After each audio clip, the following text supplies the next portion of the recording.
The art of war एक प्राचीन चीनी ग्रंथ है जो लगभग 5वीं शताब्दी ईसा पूर्व लिखा गया था। ये सैन्य रणनीति और युद्ध कला पर आधारित एक कालजयी रचना है जिसे सन जू, एक प्रसिद्ध चीनी सेनापति और दार्शनिक ने लिखा है। ये किताब न केवल युद्ध के मैदान की रणनीतियों पर केंद्रित है बल्कि लीडरशिप, प्लानिंग, ऑर्गेनाइजेशन और साइकोलॉजिकल वारफेयर के सिद्धांतों को समेटे हुए है। इसका प्रभाव केवल सैन्य क्षेत्र तक ही सीमित नहीं है, इसे व्यापार, खेल, राजनीति और व्यक्तिगत जीवन में भी लागू किया जा सकता है। ये किताब 13 अध्यायों में विभाजित है और हर अध्याय एक विशिष्ट विषय पर आधारित है, जैसे कि वार प्लानिंग, वार स्ट्रेटेजीज, कमजोरियों का उपयोग और जासूसी। इस समरी में हम हर चैप्टर की डिटेल्ड एनालिसिस करेंगे और की कोड्स व स्ट्रेटेजीज को हाईलाइट करेंगे, जिससे कि आप इस बुक के सार को गहराई से समझ सकें।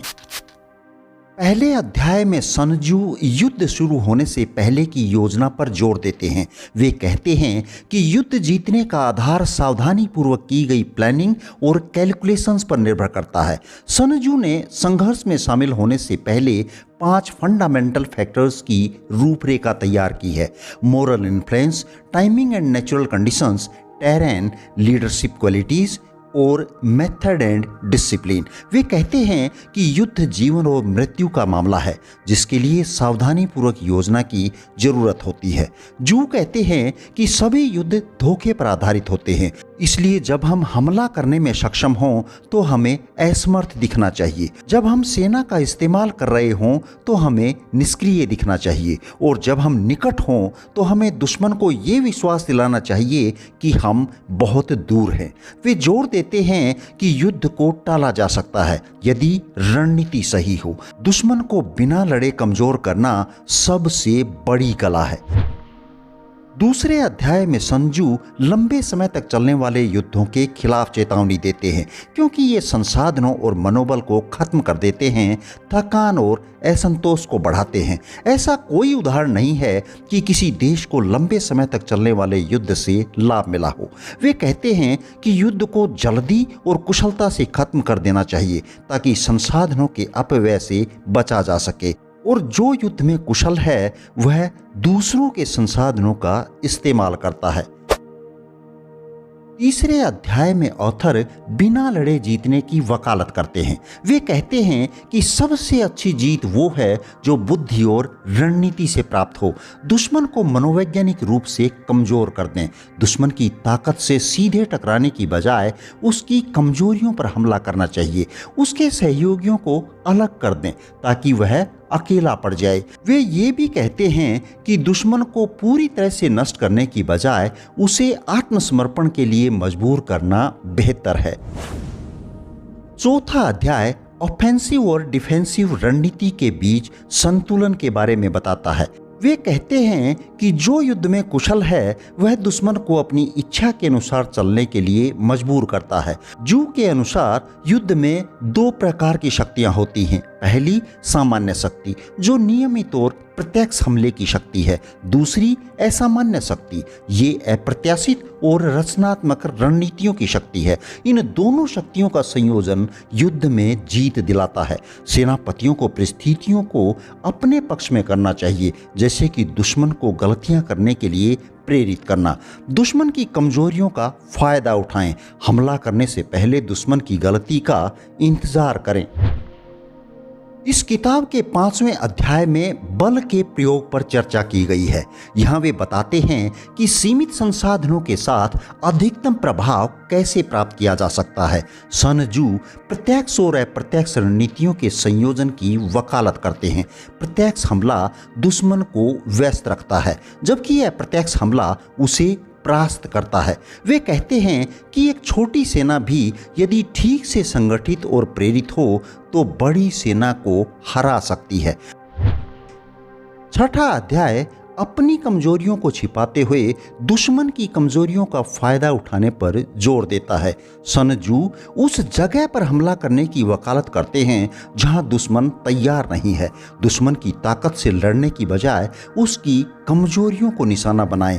अपनी सेना को अनावश्यक जोखिम में न डालें। युद्ध के मैदान में पहले पहुंचकर रणनीतिक लाभ प्राप्त करें। 7वें अध्याय में सैन्य युद्धाभ्यास और गतिशीलता पर चर्चा करते हैं। वे कहते हैं कि युद्ध में गति और लचीलापन महत्वपूर्ण है। सेना को तेजी और कुशलता से स्थानांतरित करना चाहिए। सेना के बीच स्पष्ट और तेज संचार होना चाहिए। अप्रत्याशित युद्धाभ्यास दुश्मन को कमजोर करते हैं।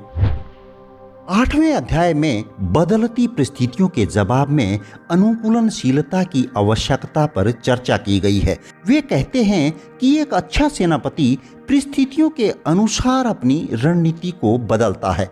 जैसे पानी का कोई आकार नहीं होता, वैसे ही युद्ध की कोई निश्चित रणनीति नहीं होती। परिवर्तन ही युद्ध का आधार है। 9वां अध्याय सेना को आगे बढ़ाने और उसकी स्थिति तय करने के बारे में व्यवहारिक सलाह देता है, जिसमें पर्यावरण के संकेतों और दुश्मन के व्यवहार की व्याख्या करने पर ध्यान केंद्रित किया गया है। एक अच्छा सेनापति सैनिकों का मनोबल बनाए रखता है। पक्षियों के उड़ने और धूल उठने जैसे प्राकृतिक संकेतों के अवलोकन से दुश्मन की गतिविधियों के बारे में खुफिया जानकारी मिलती है। 10वें अध्याय में अलग अलग भूभागों पर रणनीति के बारे में बताया है।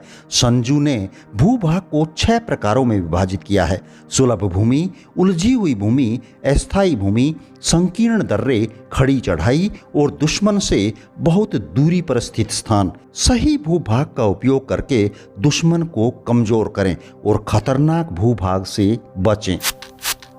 11वें अध्याय में संजू भूभागों के संदर्भ में 9 सिचुएशंस पर चर्चा करते हैं, जैसे कि फैलाव, सरल, विवादास्पद, खुला, प्रतिच्छेदन, गंभीर, कठिन, घिरा हुआ और हताश। जैसे हर भूभाग की अपनी रणनीति होती है, वैसे ही प्रत्येक स्थिति में विशिष्ट रणनीति होती है। जो सेनापति भूभाग को समझता है वह युद्ध को नियंत्रित करता है। सैनिकों को प्रेरित करें कि हताशा की स्थिति में उनकी जान बचाना मुश्किल है, क्योंकि जब कोई विकल्प ना हो तो मौत से लड़ना सैनिकों का स्वभाव होता है। 12वें अध्याय में आग को हथियार के रूप में इस्तेमाल करने की चर्चा की गई है, जिसमें 5 तरीकों सैनिकों, भंडारों, सामान, शस्त्रागार और संचार को जलाने की रूपरेखा दी गई है। वे कहते हैं कि ये एक शक्तिशाली लेकिन जोखिम भरा हथियार है। इसका उपयोग सावधानी से करना चाहिए। अंतिम और 13वां अध्याय युद्ध में खुफिया जानकारी की महत्वपूर्ण भूमिका को रेखांकित करता है। सनजू कहते हैं कि युद्ध में जानकारी सबसे मूल्यवान संपत्ति है। वे 5 प्रकार के जासूसों की बात करते हैं: स्थानीय जासूस, आंतरिक जासूस, दोहरे जासूस, मृत जासूस और जीवित जासूस। वे कहते हैं कि पूर्व ज्ञान न तो आत्माओं से प्राप्त किया जा सकता है, न ही देवताओं से, न ही अतीत की घटनाओं से और न ही गणनाओं से। इसे उन लोगों से प्राप्त किया जाना चाहिए जो दुश्मन की स्थिति को जानते हैं। खुफिया जानकारी मानवीय स्रोतों पर निर्भर करती है, अटकलों पर नहीं। धन्यवाद। जय हिंद, जय भारत।